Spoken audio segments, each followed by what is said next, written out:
আমরা তার এই মাছ দিয়ে হেঁটে হেঁটে যাচ্ছি।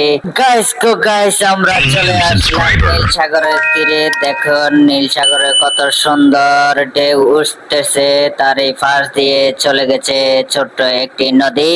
দোনো পাশে পাহাড় জঙ্গল ঘেরা, এর মাঝে কিছু পানির স্রোত নেমে আসছে। কত সুন্দর লাগতেছে, আমরা তার এই মাছ দিয়ে হেঁটে হেঁটে যাচ্ছি। তা আমাদের কাছে অনেক ভালো লাগতেছে। তা আবার চলে গেলাম একটি মার্কেটের সামনে, তখন দেখতেছি মানুষগুলা এদিক থেকে দৌড়াদৌড়ি করতেছে, কত সুন্দর লাগতেছে।